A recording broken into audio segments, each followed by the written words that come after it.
Assalamualaikum warahmatullahi taala wabarakatuh. Perkenalkan, saya Putri Elia Rahmawati dan nanti teman-teman akan bertemu dengan rekan saya yaitu Hipdi Homaidillah.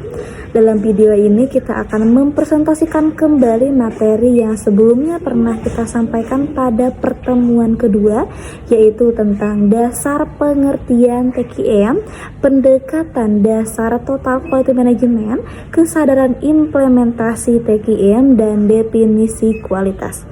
Tanpa berbasa-basi, mari kita langsung ke pembahasan pertama, yaitu dasar pengertian TQM. Assalamualaikum warahmatullahi wabarakatuh. Saya Hipdi Homaidillah. Di sini saya akan menjelaskan mengenai konsep dasar dari TQM.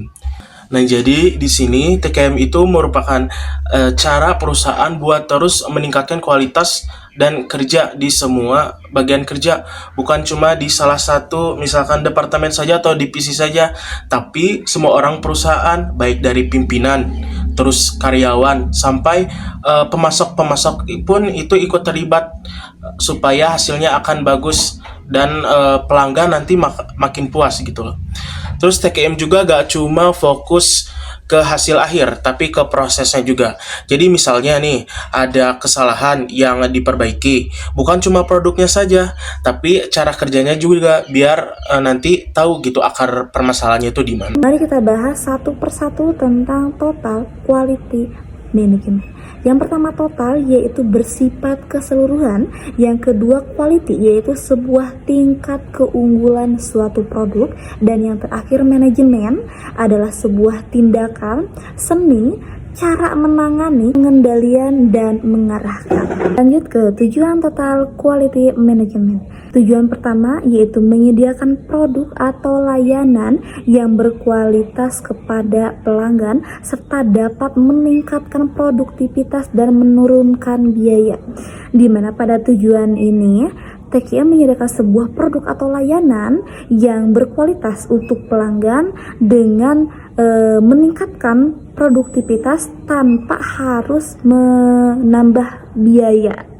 Tujuan kedua adalah meningkatkan kepuasan pelanggan dengan memberikan nilai tambah melalui produk atau jasa yang sesuai dengan kebutuhan dan harapan mereka.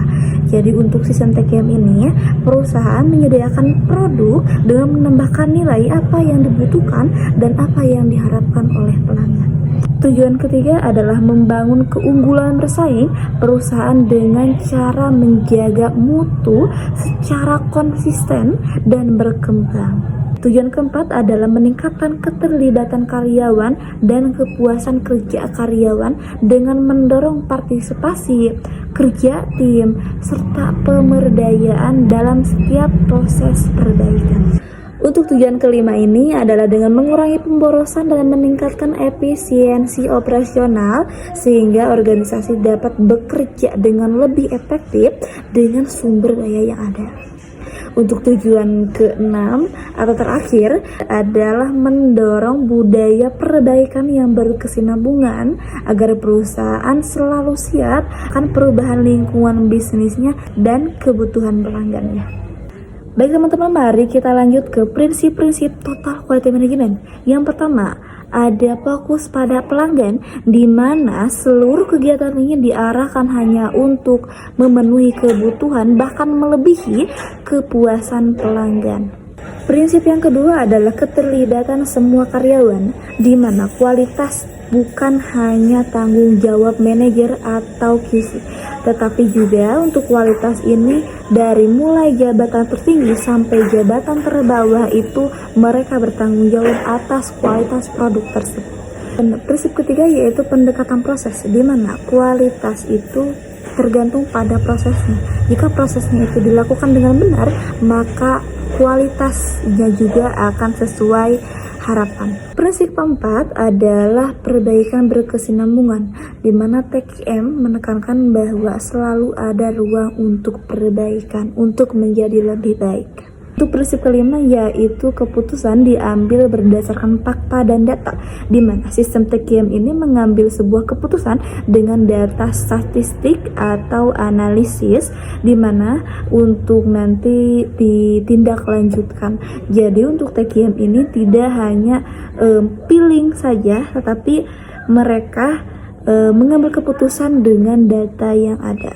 Untuk prinsip kelima yaitu pendekatan sistem dalam manajemen. Semua bagian organisasi saling terhubung, jadi kualitas harus dikelola sebagai satu sistem.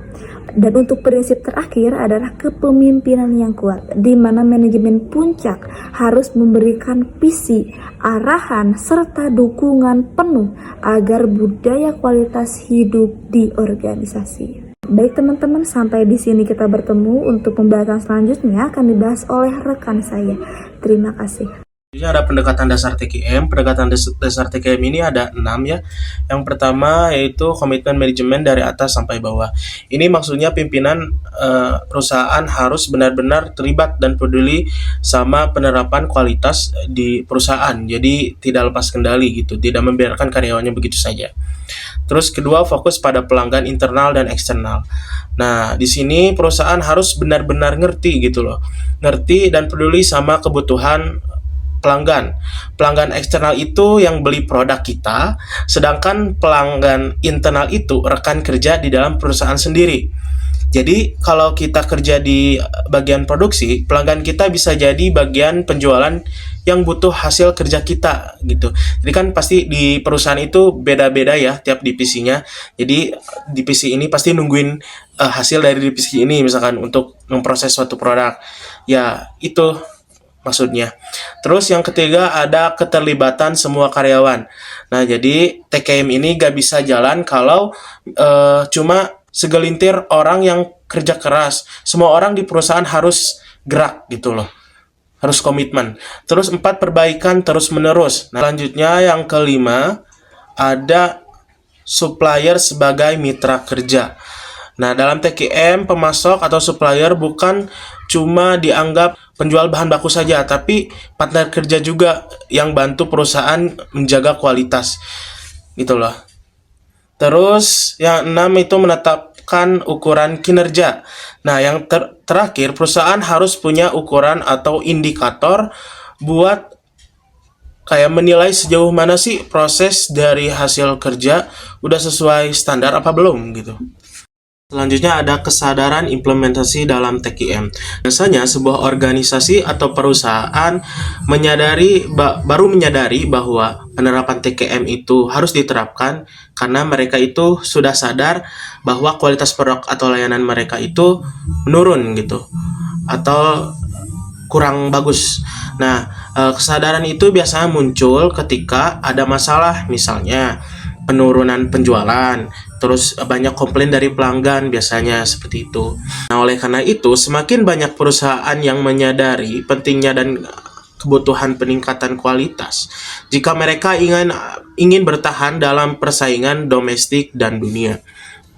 Nah, jadi intinya perusahaan ini akan benar-benar serius memperbaiki kualitas ketika sadar kalau tanpa kualitas yang baik mereka gak bisa bersaing gitu dan bertahan. Jadi kualitas itu bisa pengukur gitulah, pengukur kepuasan pelanggan. Jadi pelanggan tuh melihat dari kualitas gitu, barang ini bagus apa enggak.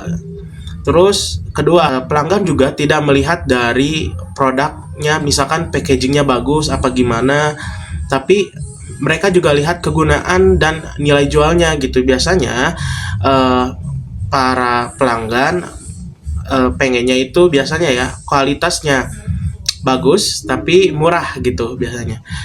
Terus yang ketiga, tidak berwujud ini biasanya banyak ya perusahaan jasa kayak Gojek, terus kayak jasa pijit kan, kayak gitu. Nah, kalau pelanggan puas, nah dia bakal terus gitu berlangganan. Rumus mengukur kualitas. Di sini ada Q sama dengan E dibagi P. Untuk Q ini adalah kualitas, P kinerja, dan untuk E itu harapan. Jadi interpretasinya seperti ini. Jika Q lebih dari 1, pelanggan merasa puas karena kinerja melebihi harapan. Lalu jika Q sama dengan 1, pelanggan merasa netral, jadi kinerjanya sesuai harapan. Terus jika Q kurang dari 1, pelanggan kecewa karena kinerja rendah dari harapan. Seperti itu. Baik teman-teman, sekian yang dapat kami presentasikan pada video kali ini. Mudah-mudahan dengan mengulangnya kembali materi ini teman-teman dapat lebih memahami. Terima kasih. Wassalamualaikum warahmatullahi wabarakatuh.